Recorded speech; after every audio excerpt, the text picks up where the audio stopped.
Hey, he's Enzo. And she's Claire, and this is Too Long for a Voice Note, episode number 4. Hello, Claire. Hello, Enzo. How are you, Claire? I'm good, how are you? I'm good, all good. Yeah. I'm excited to film a podcast today. It's amazing, You should right? Should be. I'm very excited about my topic this week, but Yeah. we'll get to that later. Yeah, it's really cool because this is episode number 4, so it's been like a month. It's like crazy. I think that's why I'm really excited because, Yeah. like a month seems like a milestone for us. Definitely does. Well done. It's cool, like, Quiet hand slap. there's no, touch anything. No, but yeah, yeah. I think it's very exciting. And yeah, we want to also we're very happy because we are achieving some things now.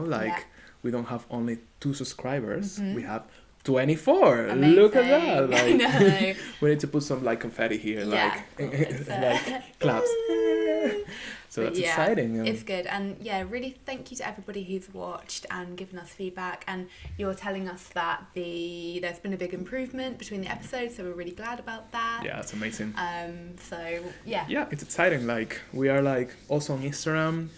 Don't forget to follow us because we have a lot of extra content and funny stuff that we don't have here in the channel. So it's good for you to follow us on Instagram. You will have fun. We're a bit sillier, more ourselves. It's more silly Enzo and Claire. Yeah. Whereas on these main episodes we try and be serious Claire and Enzo. Yeah, we try this is and, real deal. Exactly, but we're a bit, So yeah, please do follow us on Instagram as well.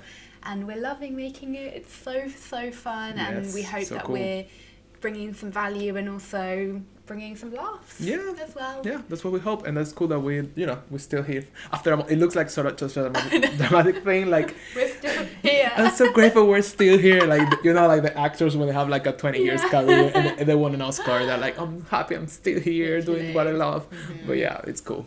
But yeah, so Claire, are you ready for my Enzo's secret topic of the week? Well, I want to talk about something that's I think it's been discussed a lot in the last few years, but it's this type of things that you always need to bring it up because it's a lot of layers out of it, and it's about beauty double standards. Okay. Between men and women. Men and women. Okay. Yeah. And how I was thinking about this topic because recently, or maybe 2 months ago, the British actress and presenter Jamila Jamil, she create she's always talking about these difficult topics on Twitter, and she always create polemic conversations, and it gets viral because she's very outspoken, no? And I think everything started because there was a new cover of a magazine with Brad Pitt, and I think it was Brad Pitt, and she was like, oh, how weird is it we always, when it's about men, in magazine covers, they always show the men as it looks, like the skin, no Photoshop, no retouching. Actually, for men, it's embraced when they look older. When it's embraced, it's celebrate. It's the wrinkles, everything's even accentuate kind of thing. It's not fade away. While for women, it's always the opposite. For women, it's a lot of airbrush, a lot of let's make the skin as clear as possible, if it was really bad for a woman to get older, while for the man is wiser and cooler and sexy. For the woman is always the opposite. So it was interesting because obviously this is a really celebrity magazine kind of thing, but this translates literally to real life in every single sense of it. So what do you feel about have you noticed about this or the covers? I actually started noticing since I saw her post, because before I never thought about it, and that says a lot. I always, when you see a cover with a woman in the cover, you're like, oh yeah, she's always looked perfect, makeup, clear skin, this version that it's only possible to achieve on a cover of a magazine. And yeah, men are always real and cool and all this type of things, and I never pay attention to it. And since now I'm always looking at this when I see a new cover of a magazine or something, I'm always realizing this, and I was like, yeah, it's so true, and it's so fucked up in so many ways. And yeah, what do you feel about it? I think wasn't it Pedro Pascal that it was that cover? Maybe, you remember? Because maybe, I think I remember seeing that cover and thinking, it's true. Oh, he looks really great. Blah blah blah. But you're right. Brad Pitt for sure. It's a really good example of a celebrity, and also George Clooney or something that would be a similar kind of thing. I think it's just an kind of like accentuation or like a carry on from how we view women and view older women. And I think that it goes really, really deep because, you know, like if you even take it back, like this might be thinking too much into it, but I kind of don't think it is. Like the villain, the scariest villain in like Disney films is always an older woman, because there's nothing scarier than an older woman, or like a very offensive word is like a hag. It's true. You know? Or like a witch, because it's really scary for a woman to be old. And I think that's kind of where it comes from. I mean, we could take this in so many different ways. That's one thing that I think of when you talk about that, is representation of women in that kind of way. I also think old, you're mean, and you are scary. Kind of thing. And I think it's also, I don't think we're quite past. Why do we think young women are beautiful? If you look at it this way, we think young women are beautiful because they're fertile. As well, in a way. I know that that's a weird thing to say, because you're not sat there thinking, you know, for example, like Jamila Jamal, she's a really beautiful woman amongst like many other amazing things that she has. But, you know, you're not thinking, oh, Jamila's so beautiful because she's fertile. But maybe on a deep level, that's kind of like what we're thinking. And then what do we do with... Of course, this is not my view, but I'm just trying to think about where this kind of double standard comes from. Is it really, like, what do we do with women who are older because they don't like fit a need in our society anymore? Is that maybe where this idea comes from? Like the old school and therefore mentality. Like, but men, you know, like older men are still able to reproduce. Of course it's not all about this, but it's sort of like, it's like a layer. Whole different thing, and it goes into like another thing of like, you're still, even though we've come a long way, you're probably still quite surprised if like an older woman is with a younger man. But it's so common for a younger woman to be with an older man of like 20-year age gap, 10-year age gap. You wouldn't blink an eye. The other way around, you'd be like, wow, it's true. okay. It's true. But why? Why is that? I don't know what you think on that. It has so many layers. I mean, when you think, it makes sense, but I mean, of course, beauty is always related to being young, because when you're younger, you look more fresh, vibrant, whatever. That's what we feel, which makes sense because, you know, like we're getting older, obviously time pass, and as everything which is organic and it's alive, it looks the best when it's peak kind of thing. Yeah. Right? I mean, but like in the, not judgment kind of thing, but just like it is what it is. Of course, like your hair is gonna be stronger when you are 20s. Or your bones will be stronger when you're 20s kind of thing. But so it's like natural progression. I get it. But why is that attractive? Why is smooth, flawless skin attractive and wrinkles aren't attractive? What does it like trigger in us to make us think what's happened that we think? And it has to be something evolutionary in my point of view. Could make sense. Like it's not, you don't just think, oh, she's got such thick hair, she's so attractive. True. You know that thick hair, smooth skin is attractive, but you don't really know why. Yeah, you're not like, do you get me? Around thinking like, the hair. Exactly. Yeah. You're not like, oh, she's attractive, she could be a potential like baby mama, for example. Yeah. You don't think that. And just like, absolutely not. I'm like, no. Well, maybe some people does that. I mean. But do you know what I mean? Yeah, I feel like, I don't know, it's a lot of levels, but also with women, I think it's very like cultural thing, because women since, I don't know, the 20s or whatever, they're being portrayed as an beauty object, and you know, this type of thing, like women has the purpose of being beautiful, being next to a man, serve the house, and be like this kind of idea that women are like dolls, which is very creepy, and it's stayed for a longer time, because then I feel it's strange how for women they have this pressure to look beautiful their whole life, and when they don't look beautiful, they just let themselves go, they're not useful anymore. What for men is much I think that's changing though. I feel like our generation, like men and women, in this case more men, which is the point, like they're taking more care of themselves, and they get in their 50s and the 60s and they still look great, and it's like a thing that's accepted. But this is kind of new thing, like if you think about your family probably, or like friends, probably older women, they're always looking better than the older men. Yeah, that's a fair point. Yeah. I always see it, and I always see it with my family, with my friends, with families, or my friend. Like, 60s, 70s for a women that always look good, and then the men it always look like more they don't care, but it's kind of social thing because women are allowed to take care more of themselves than men. But then it's but so many things. I would have to disagree with you there, Enzo, because it's not that they're allowed to take care of themselves. They have to take care of themselves to be accepted still. It's not it's not like, I mean, you might disagree because you're a man. Yeah. But the way I see it is that the men have the option. Maybe those women want to let themselves go.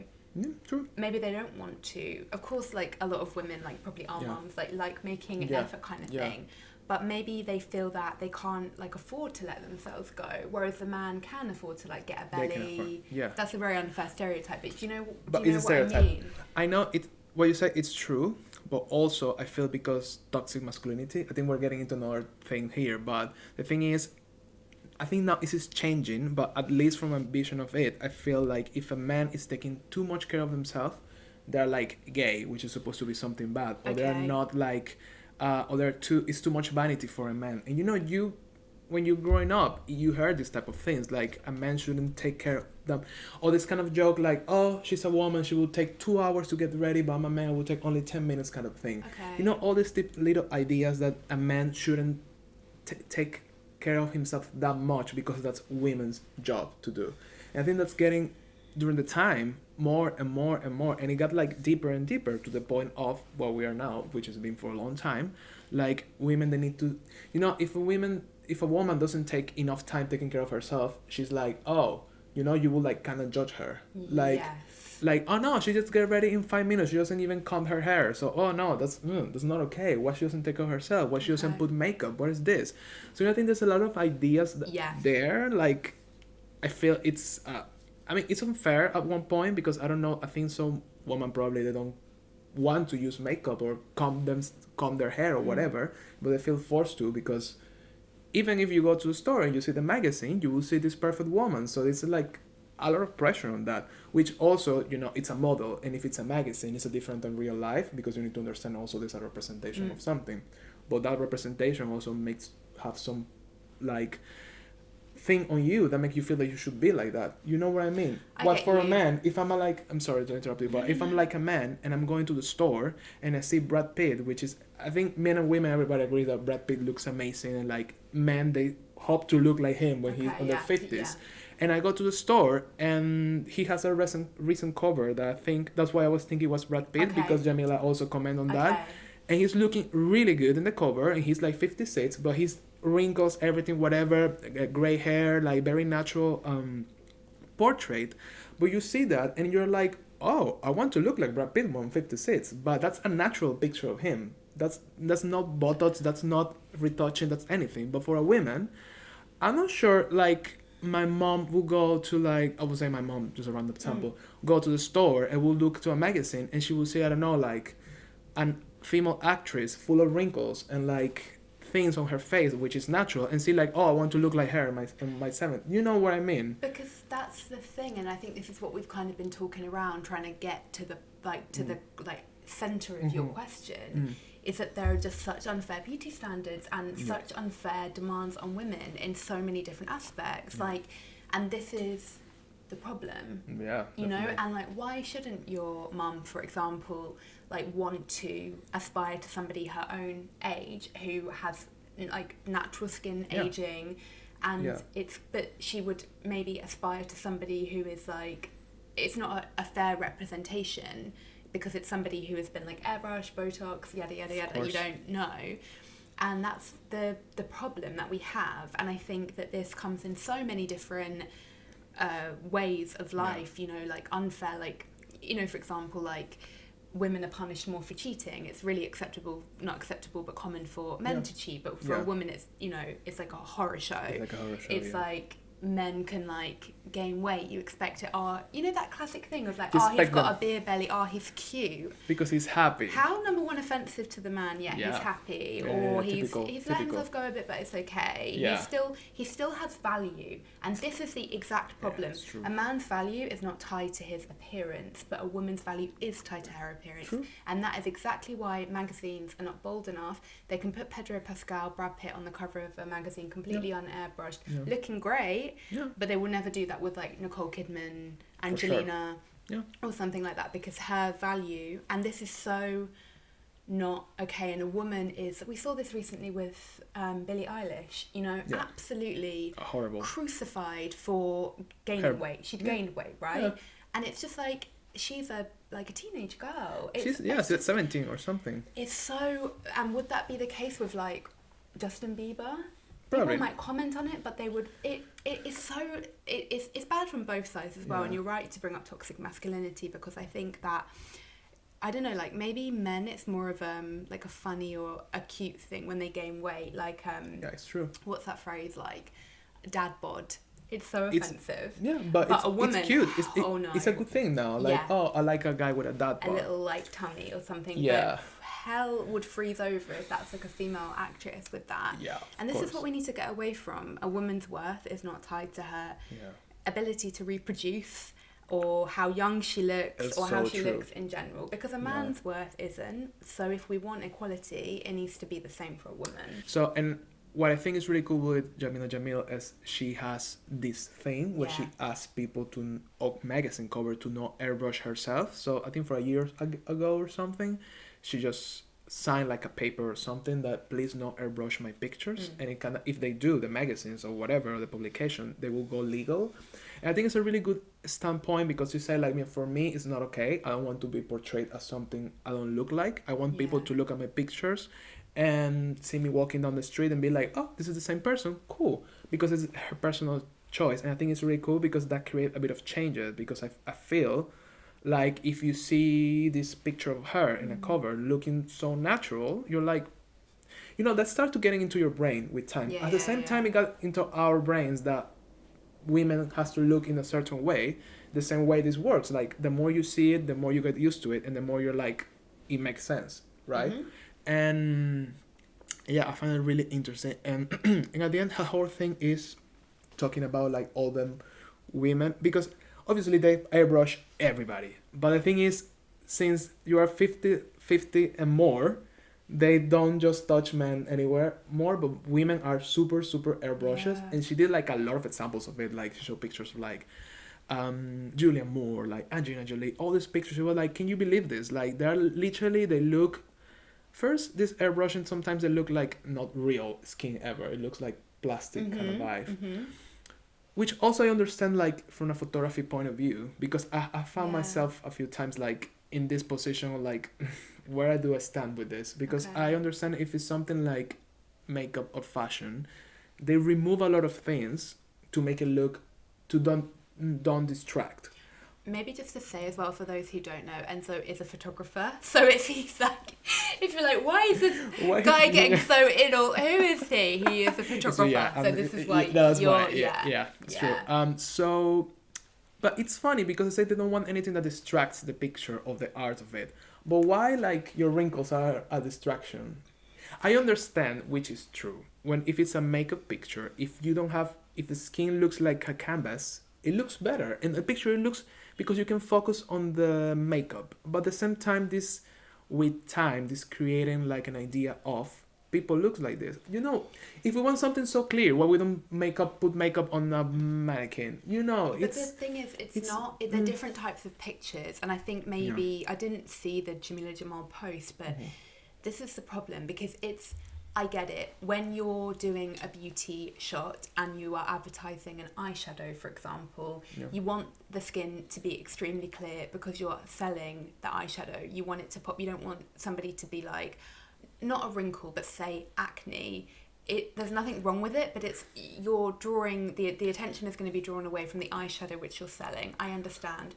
The problem is that a lot of these like actor, like the Pedro Pascal cover, for example, he was promoting something and it was a kind of, you know, like a candid portrait kind of thing. It's just him, and an amazing photo. But there will be an equivalent of that with Nicole Kidman promoting something, and just like a candid shot for like Verity magazine or something along those lines. But sure as hell that picture is not going to be the same, and I think that's the problem. It's not, because I think maybe this is being unfair of me, but I think sometimes, and come on, like the photographer, we know how it is, like the photographer isn't maybe always going to have the final say on things. Yeah, as well. But I just completely lost my train of thought. What was I saying? My brain is like meltdown. It's like too much. This is like like the topic is like Claire's gonna have a meltdown here. Like, guys, they weren't so fair. Like, maybe the photographer wanted to leave the wrinkles in or something, but maybe they didn't have the choice of it at the end of the day. Maybe it's the people that are selling the magazines who have the final say, or like the managing director, or like the creative director, or something like that, who or maybe it is the agent of the actor or or actress. That could be. I feel like the problem is, again, like why we believe. That's the thing. I don't know.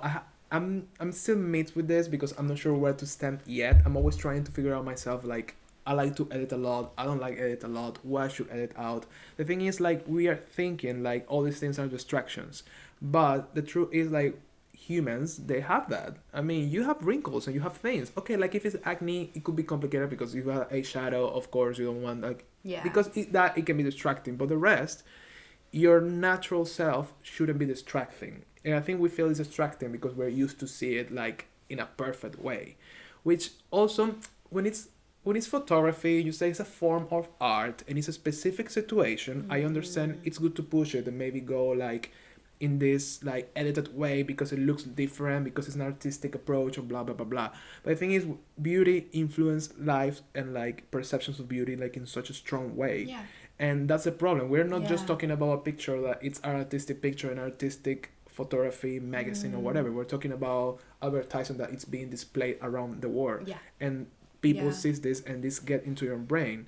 And it's weird, like for example, I never take pictures of like an older person, like 50s or 60s, so I haven't had the chance to sit in front of a picture and say like what I'm gonna edit here, what I'm gonna say, like what I'm gonna do with this. Like I will like make the person look younger, or I will like leave it as it is, but is it too much? I don't know. I wouldn't know. And again, as you say, that comes in part like creative director, magazine, what's the style. Maybe the magazine is like a Vogue. With Vogue, lately you don't know what Vogue stands for sometimes. But I want to ask you something, like, and be like really like think about it for a second and why you would prefer, like, being totally honest. If you have to be like in a cover of a magazine, because probably that will happen like in a year time, guys, so exactly. get like, ready. Let's So Be Claire this made this it. is actually like we're talking the future, when right? we've been bought out, our podcast, we sold the podcast to loads of networks, we're gonna be like in Time magazine. We've had like a friendship breakup, we've got back together, they've done a piece about us in People magazine. We've already got the pictures. I know. So this is my magazine exclusive. Exactly. What Enzo did, the real story. Right? Literally that, exactly. In a year time. Yeah. So they will put you. It will be like a portrait of yourself in a cover of a magazine. Okay. You would like to be airbrushed. Yes, I would like to be airbrushed, but only certain things. I mean, we talk about this when you're editing. When you take pictures of me, what I would want. I know for sure. Can I have my list of like things that I would want? I would be really self-conscious about, because I think everybody has their stuff. Of course, Definitely would. I used to have maybe like, and I had this with acting. I used to have really really bad acne, as you know. And so my skin is a lot better now, but I think if I had like broken out really badly around the photo shoot, I would be like, oh god, Can you edit that? Yeah, of course. I would not be comfortable with that. The other thing that I would want, and I have to say I do this on my Instagram pictures, is I would like whiten my teeth. I know, like in America, that's it's kind of natural like, though. But it's not not. natural. It's airbrushing. True. You have to be like that. True. But would I want somebody to make me look younger? No. But then again, I'm not 30 yet. And I'm not sat here, I don't know how I would, if you're asking me this when I'm 50, maybe it's a whole different set of things. I'm fairly happy with my appearance. Little bits I'd like to be edited. I would feel extremely uncomfortable if they made me thinner. That's a whole nother can of worms. Yeah. I think... How about you? Like, yeah, of course. And this falls into the point again. Like, but I don't know, because like if I'm used again, like I feel sometimes if it's edited, it will look like more professional, more like work on. So it will be like it looks like a professional picture because also it's a view of it. If you want to look like a magazine, you need to look a bit like not the real version of yourself, and it's a fucked up. If I look like you take a picture of me here and you put in the cover of a magazine, I will look at the cover of a magazine like, why this picture looks so simple? Where's the magic behind it kind of thing? But what if the cover is like Enzo's version of People magazine, but they've gone for a very like pared down, it's black and white, for example. It's the real Enzo, and they've done it. The typical, yeah. Like that kind of thing. I think it doesn't really need editing. To be honest, if that is something like pimples or something but not my face, because I don't like the idea like change your nose. I don't. This is awful. Or your eyes or things like that, and that's really so problematic. It's like why and but probably. But I don't know if it's because I'm used to I wouldn't like to look like too casual. Maybe I don't know. You know what I mean? I want to look like. Because something? Yeah. Let's go for it. Would you like it if you're kind of hench anyway, like you're built. Would you like it if they made you big up No, that would make me so depressed. I will hate it. I will hate it because the thing is I don't like lie to myself kind of thing. Okay. And so I wouldn't like to see myself in a thing that I'm not, and maybe I would like to achieve. I don't like it. That's why when people edit too much pictures for me, it's like because I wouldn't like that for myself. If I look like that, it's because I actually look like that. Yeah, and then you're like, wow, my body's looking so good. I'm so proud of myself. Exactly. That kind of thing. I understand. But I wonder if they do that. Do you think they do that? For men? Yeah. Probably a bit, but not with women. They do it like boobs, ass, whatever. Of course, they make everything bigger. Well, now it's bigger. Probably in the 90s was slimmer. For sure. Because it was smaller waist, but now because all the trends, so it's boom, boom, boom, thing. Like the whole thing. For men, I don't think it's that much. Definitely, I don't see in a magazine making the bump or the guy bigger. I bet they do some enhancement. Say, I'm thinking of like a Chris Hemsworth. Men's Health, he's all got his top off. They're gonna add some definition to those apps or something. Also, I know for I think we can be this forever, but just to finish, I know we can't go on about this forever. I know in Men's Health before the shoot they do a lot of exercise. It's they do I think a 2-hour session before the shoot, and they go straight to the shoot because their muscles are pumped. Yeah, for 2 hours, 1 hour and a half. It's just for the shoot. So, but that makes perfect sense to me. I think there's absolutely no problem in that. At least it's natural. Also, if I had a shoot when I used to have acting jobs, I would work out before because it made me feel good, and it makes that's still why I love working. And your body's ready and loose and everything like that, and so it's a topic. What an interesting topic, and so we could honestly go on about this forever. I would love to hear people's opinions. If you're watching on YouTube, probably if you are we will put here the magazine covers to compare. I think it's really interesting, and since that point that Jamila Jamil say when she was talking about this, I can stop seeing it every single time I see a magazine cover, and it's look at this man, no Photoshop, look at this woman, full Photoshop. It's now I think that's good when people they bring up this conversation. I agree. And I think especially her, she has such a big influence over whatever it is even better. And make us talk. One thing I just want to say to just wrap that up, I think it's so alarming that because for me, I would say that I'm quite in tune with that kind of stuff. I didn't even notice, it didn't even cross my mind when I saw that Pedro Pascal cover. And that really shocked me because I thought it's so true. It's just that we're so conditioned and used to seeing women in a certain way, men in a certain way. And I think it's so good that people kind of make you, look at yourself and think, come on, what are your standards of beauty as well, and what are you used to? And it's not completely our fault, but I think we need to be aware of it. And I agree. I think once you see it, you can't unsee it. Yeah, now it's which is good to have this conversation. Sometimes it seems like it's pointless, but I'm sure like the 2 people that watch our podcast. Well, the 24, because we're 24 subscribers now. We have a lot of views. I'm joking. Thank you, guys. But the people that look at our podcast weekly on YouTube in the video, they will like now, probably you will think about this as well. Like you will think about it every single time you see a cover. God, what have they done to that poor Claire? Yeah, you know, and so he has his drink. And Claire is like under a filter, you know. Oh, so funny. No, just teasing. But so yeah, this is all real. That's all real. But anyway, is it? Remember that the filter conversation. This is actually this podcast take a lot of editing because the filter that Claire puts on herself only. I'm telling you guys. Exactly. So yeah. She's like, I'm just like, excuse me, don't you know? It's a very interesting topic. Thank you, Enzo. My pleasure. So I think it's time for Claire's secret topic of the week. So are you ready for my topic, Enzo? I am ready. Of course I'm ready, Claire. What type of question is this, Claire? Move my chair. Ooh, okay. I'm actually a little apprehensive. Is this topic something is related to something we have talked before, or is it totally something new for us to discuss here? Here on this podcast, or in the Enzo and Claire friendship? Both. Okay, we did touch on, I don't know why I'm like building it up, but we actually touched on this if you guys haven't seen it yet, we did a very controversial reaction to the Maluma and Weekend. Okay. We touched on it there. If you can, I want you to guess actually. Okay. And we've spoken a little bit, not too much, and certainly not recently, about this topic. Okay. What do you think it is?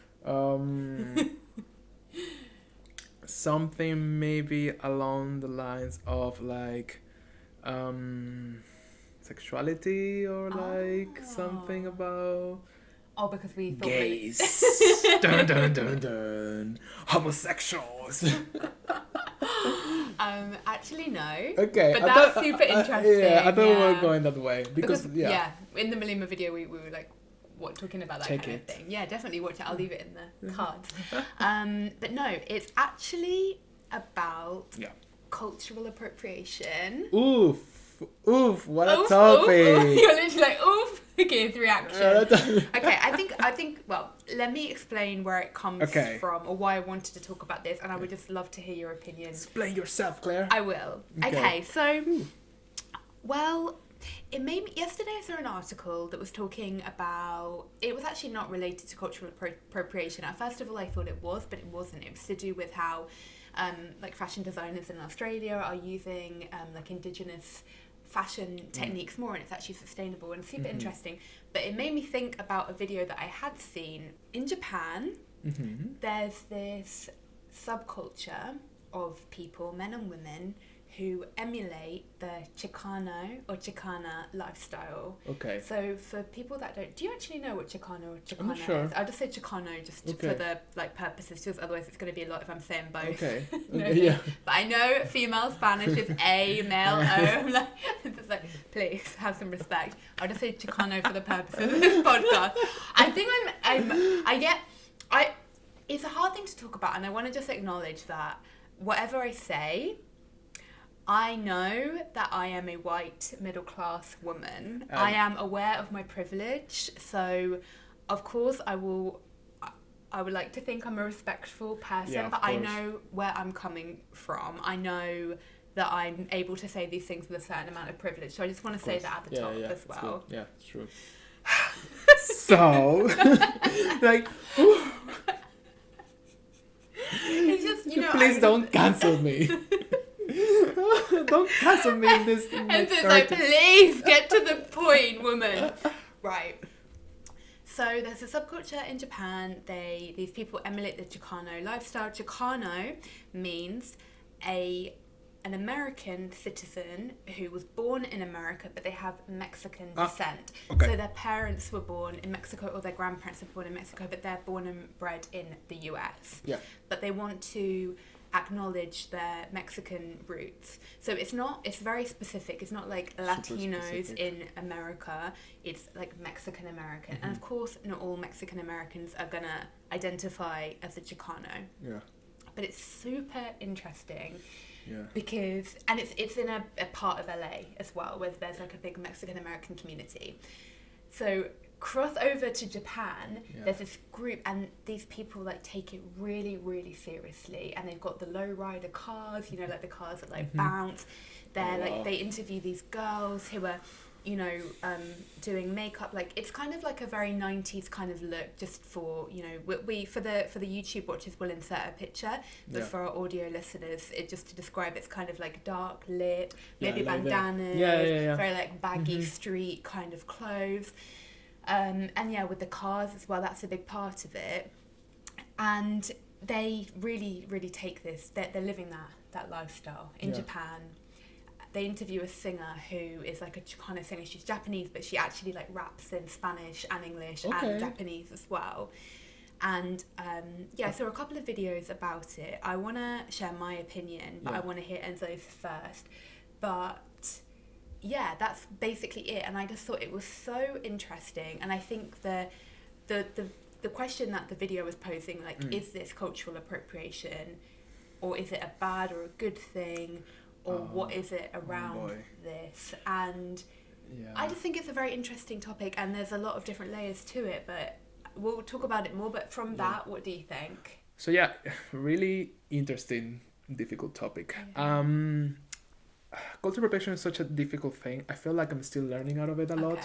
I feel like a few years ago, like kind of recent, I will say, I didn't understand a lot of things, and I'm kind of like learning along the way because there's many layers.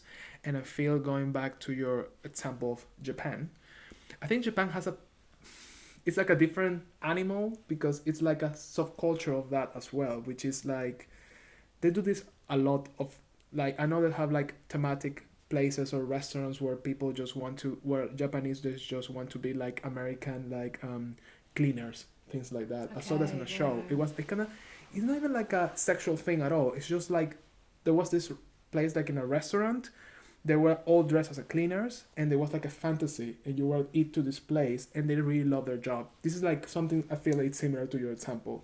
Like, they have a kind of like, they take these ideas of another cultures, and they take from themselves, and they create like a whole like you know, like a second subculture thing, which is like paying tribute to a different thing, which for me is like, I think it is cultural appropriation in a way, but at the same time I think they see it as like admiration, which is, I think, is the thin line between cultural appropriation and not cultural appropriation, because I feel people always pass it as admiration, or as, I like it something so much that I want to be like that. Yeah, I think it's the line between cultural appropriation being good or bad. Yeah, that's the line. It is cultural appropriation in both examples. I think the difference with the example, and this is kind of what they pick up on, is, you know,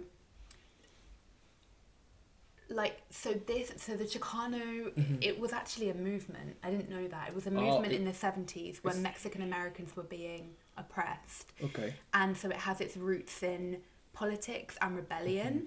And so this guy that was interviewing some of these people in Japan was saying, and this is the problem, I think, where the issue with cultural appropriation comes, is that Mexican Americans could be punished or, you know, treated in an unfair way for dressing like that, and it was a sign of resistance. But in these people in Japan in like 2020, they're not going to face those same consequences. And I think it was really interesting, and it will leave a link to the video that I'm referring to, but in one case there's this girl who is, you know, the singer that I was talking about earlier. What's the name of the singer? It's something like, I don't want to like say the wrong thing, but it's she's not famous. She's just, I mean, she just is. She's like a Chicano singer, but in Japan. It's so funny. Yeah, it's funny. And but the girl is going through her wardrobe with her, and she's got all of these like bandanas and crop tops and stuff, and then she brings out like a costume, and it's a prisoner outfit.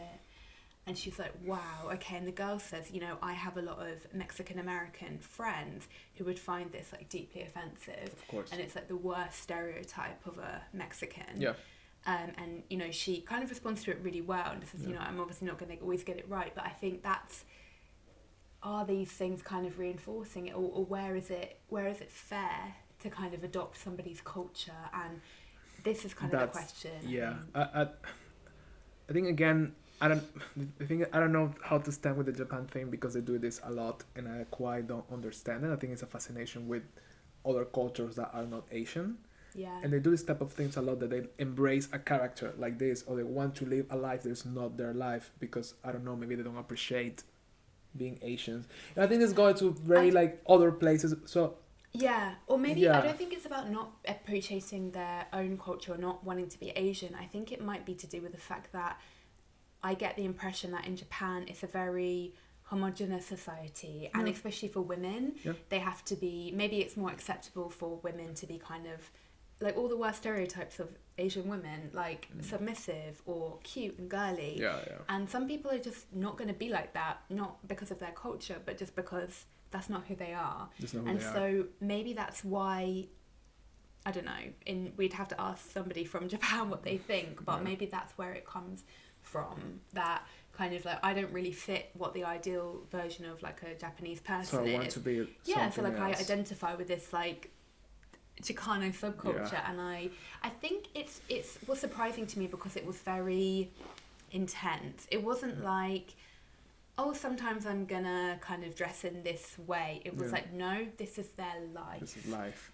And it's a really difficult thing because I mean, personally, I think it's a really fucked up idea. Like, they really like change their way of life or way of living or who they are to become a person that in theory is living somewhere else. You know what I mean? Like, they're literally kind of like, it's like, I'm from here, but I don't want to feel like I'm from here. So everything that defines me, like I'm Japanese, I will take that out and I will pretend I'm somebody that lives somewhere else and has a different type of life.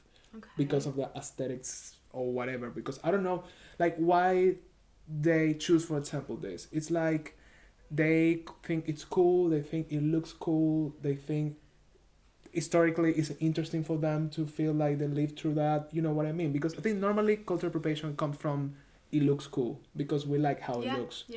The problem is how it looks. It can have a lot of like historical implications, which just happens all the time. Like with hairdos, with body, with costumes, like pieces of clothing. Like they have like historic, they have traditional implications, they have a lot of things, and that's why it can be offensive because it's not like, because a garment of a makeup or the way you comb your hair doesn't, it's not just it's pretty, it has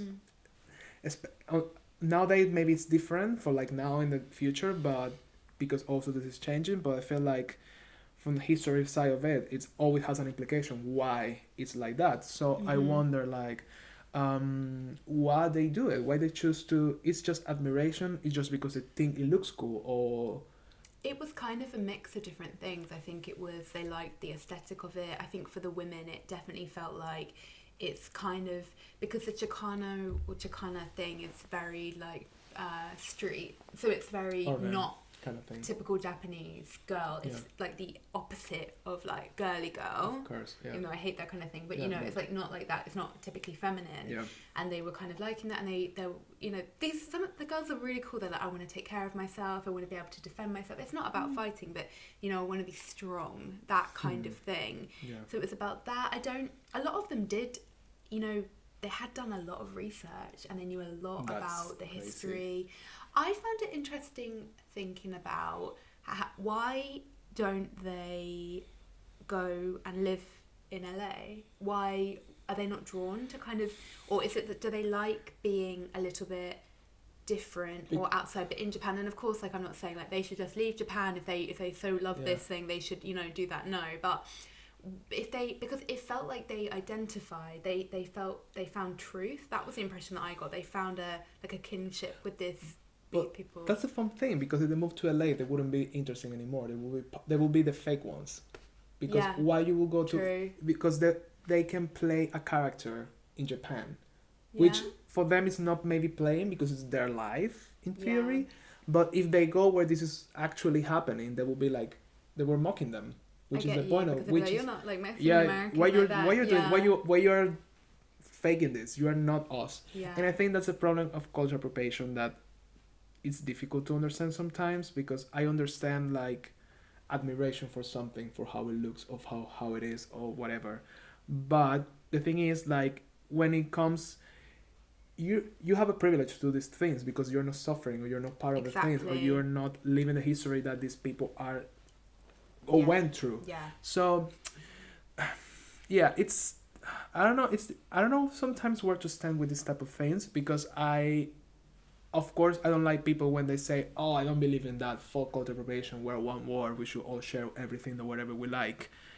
But that is very insensitive also things to say, because like, again, this culture these people from this culture, they look like that because some reasons, and it's not just about because it's pretty. It's not just because I put like a t-shirt on and look like that. So that's the thing. But also, I don't know, what I feel is like sometimes you may admire something, but I think there's ways to admire which is not using them just for yourself to, you know what I mean? Like if you admire the Japanese culture, maybe it's just better to go to Japan and maybe do something there that will make you feel part of the community and feel like you're giving something back because you love what's the culture overall, than just wearing a kimono.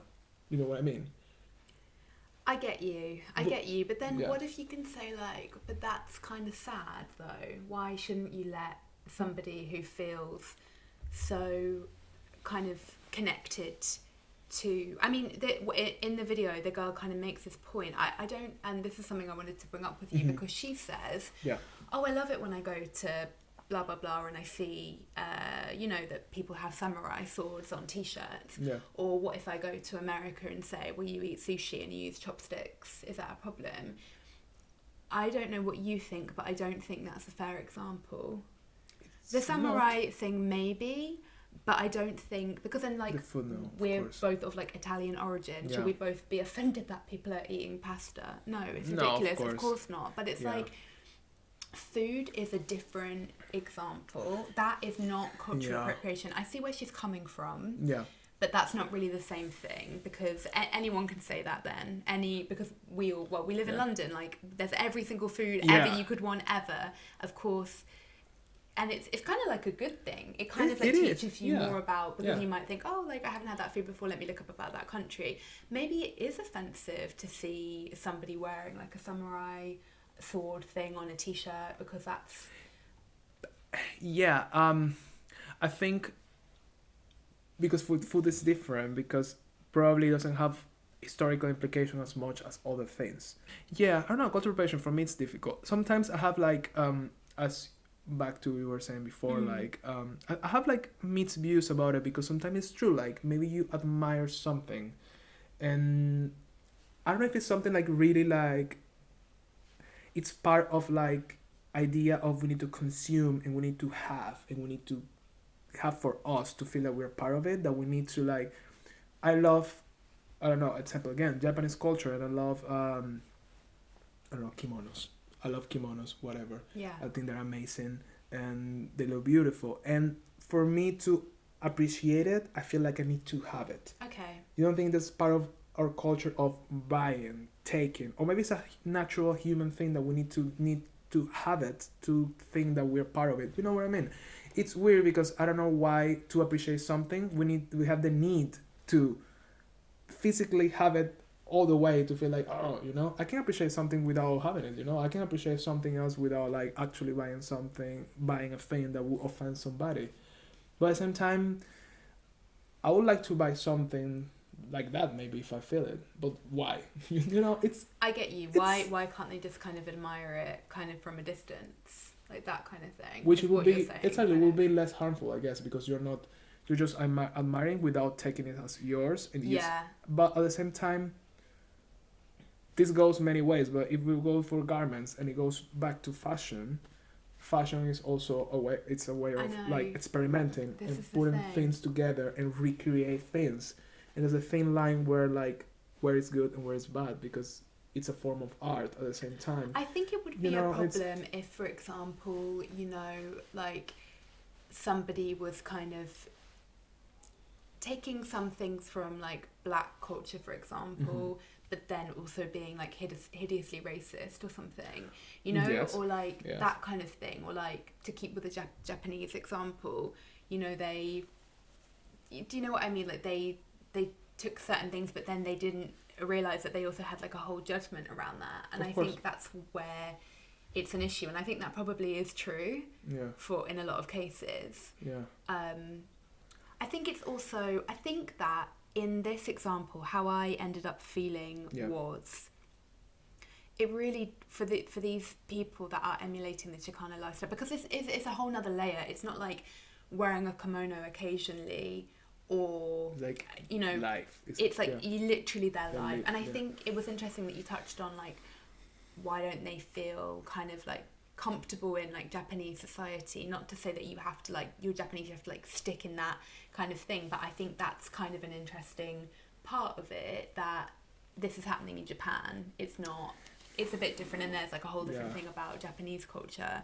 But it really did feel like admiration. They really did kind of admire these people, and I just think it's sad that, I think in general it's just sad that, you know, anyone is oppressed, and of course, you know, that's the kind of root cause of it. And of course it is, they're not being oppressed for it, but they shouldn't be oppressed for dressing like that, or, you know, black people shouldn't be oppressed for wearing their hair in a certain way, and then it should be okay for white people to wear their hair in a certain way. That just shouldn't be an issue at all, but it is. But it is. It's like, that's a good point. It's not okay. But that is. So I think, I don't know, and I think it's probably really personal as well, because you might speak to like a Mexican American and they will be like, this is deeply offensive, like it's not okay, like we fought to kind of be able to kind of, this style is like, this fashion is rooted in political activism. Or then a Mexican American will be like, oh my god, I really don't care, like good for them, they're like, they're loving it, they're living,